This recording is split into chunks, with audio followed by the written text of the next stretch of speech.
आज हमारे राष्ट्रीय अध्यक्ष जेपी नड्डा जी, हमारे नेता अमित भाई और हमारा सारा देवेंद्र फडणवीस जी और हमारा सारा महाराष्ट्र का कोर समिति का बैठक अभी हुआ। इस बैठक में भारतीय जनता पार्टी के पास जो सीटिंग सीट्स है उस सीटों पे चर्चा हुई। एकनाथ जी की चर्चा एकनाथ जी करेंगे, अजीत दादा के पास जो सीटिंग है उनकी चर्चा करेंगे, उनका अधिकार है उनके पार्टियों का। लेकिन हमारे अधिकार में जो सीट है उसकी चर्चा हमने की और मुझे लगता है परसों जो सीईसी हो रही है उसमें अंतिम उम्मीदवारों का निर्णय होगा और बाद में जब भी केंद्रीय चुनाव समिति डिक्लेयर करेगी वो समय उम्मीदवार की लिस्ट आएगी। नहीं, बीजेपी को तो आज हमने देखिए, मैं बार बार इससे पहले भी कह चुका हूँ, हमारा कितनी सीटें आएगी ये कोई आंकड़ों का खेल नहीं है। हम में ठहरा है, एकनाथ जी, अजीत दादा और हम में ठहरा है, जो जीत सकता है वो सीट लड़ेंगे।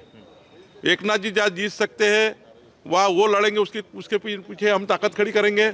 अजीत दादा जहाँ जीत सकते वो लड़ेंगे, हम जहाँ जीत सकते उतनी लड़ेंगे। आंकड़ों के चक्कर में हम नहीं लड़ेंगे। चुनाव जीतने के लिए लड़ना, हारने के लिए लड़ना नहीं है और तीनों पार्टियों को जिताना है।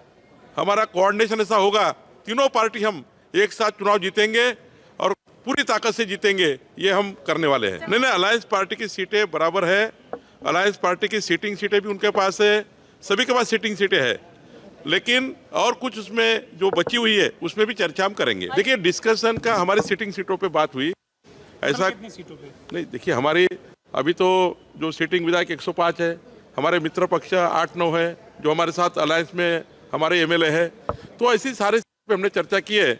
आंकड़े के खेल में कोई नहीं होगा, ये हम चुनाव जीतने के लिए लड़ने वाले हैं। कोई आंकड़ा किसी का, उनका भी ये मानने हैं, एकनाथ जी भी यही कहते हैं, अजीत दादा भी, और हमारा भी यही कहना है, हम जहाँ जीत सकते हैं वहाँ लड़ेंगे। देखिए, इन्होंने झूठ बोला देश से, इन्होंने झूठ बोला जनता से। उन्होंने झूठ कहा कि मोदी जी आए तो संविधान बदल देंगे। 10 साल में मोदी जी ने अपने कार्य से संविधान को हाथ में लेकर इस देश को आगे लेके जाने की बात की और जब तीसरी बार प्रधानमंत्री मोदी जी बने तो संविधान को हाथ में रखकर इस देश की सेवा करना, देश को विश्व का सबसे अच्छा भारत बनाने का संकल्प मोदी जी ने किया। ये जो झूठा नैरेटिव बनाया गया था, झूठी बातें कही थी कांग्रेस पार्टी और उनके अलायंस ने, अब जनता को ये मालूम हो गया, इन्होंने डर बता के वोट लिए है, डर बता के वोट लिए जनता को। मागासवर्गीय जनता को जो बताया संविधान बदल देंगे, ये डर बता के वोट लिए थे।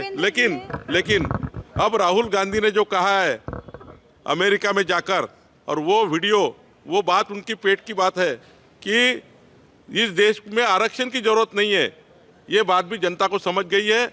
और हरियाणा में जो रिजल्ट आया हुआ है, हरियाणा के रिजल्ट से आपको दिखा होगा, जो मागासवर्गीय लोग हैं जिनको आरक्षण मिलता है, उन्होंने ये वोट्स के माध्यम से, हरियाणा में वोट्स के माध्यम से कांग्रेस पार्टी का जो झूठा फैलाया था उसका बदला लिया है। निश्चित रूप से हरियाणा में जो राहुल गांधी ने कहा कि देश में आरक्षण की जरूरत नहीं है, ये बात पूरी हरियाणा में और पूरे महाराष्ट्र में घर घर तक पहुंची है। निश्चित रूप से महाराष्ट्र में भी जो उनको आरक्षण मिलता है, चाहे ओबीसी हो, एससी हो, एसटी हो, ये सारी जनता कांग्रेस का बदला लेगी, कांग्रेस का झूठा का पर्दाफाश करेगी। और राहुल गांधी ने जो बोला है कि इस देश में आरक्षण की जरूरत नहीं, उसको भी जनता सबक सिखाएगी। देखिए, हमारे महायुति में इतना समन्वय है, हमारे पार्टी के लोग बहुत ईमानदार हैं, हमारे पार्टी के लोग जहां अजीत दादा और एकनाथ जी है वहाँ पूरी ताकत से लड़ेंगे, पूरी ताकत लगाएंगे, कोई भी वहाँ अनबन नहीं होगी। हम निश्चित रूप से सबको संभालेंगे और अजीत दादा और एकनाथ शिंदे भी, हम उनके लोगों को संभालेंगे। हमारी महायुति पक्की है और पक्की चुन के आएगी। देखिए, ऑलरेडी हम सब हिंदुत्व और हिंदुत्ववादी विचारों पे चलने वाले कार्यकर्ता हैं। इस देश में रहने वाला कोई भी धर्म का, कोई भी समाज का व्यक्ति है जो देश के प्रति राष्ट्र निर्माण की भावना रखता है, उनके सब हमारे साथ है, बीजेपी उनके साथ है। अब यहाँ पे आकर, महाराष्ट्र में आकर गलत वीडियो बनाएंगे, बांग्लादेश के घटनाओं का समर्थन करेंगे, उससे खिलाफ बीजेपी है। और हम सीधी बात करेंगे, जो इस देश में रहकर पाकिस्तान और बांग्लादेश की बात करता है, पाकिस्तान की बात करता है, पाकिस्तान के झंडे लहराते, उनके खिलाफ हम पूरी कड़ी से कड़ी कार्रवाई करेंगे। और निश्चित रूप से हम पूरे हिंदुत्व को साथ में, हिंदुस्तान में रहने वाला हर व्यक्ति हिंदू है, इसके लिए हम काम कर रहे हैं और निश्चित रूप से हम विषय को लेकर जाएंगे।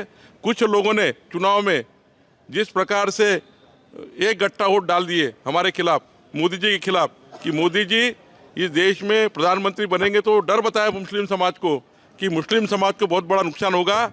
लेकिन अब जनता को समझ गया है, मुस्लिम लोगों को भी समझा है, मागासवर्ग की जनता को समझा है कि मोदी जी हमारा संरक्षण करने वाले हैं, मोदी जी देश को सुरक्षित रखने वाले हैं।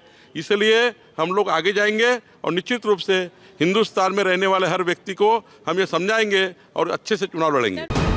वीके न्यूज, राष्ट्र के नाम।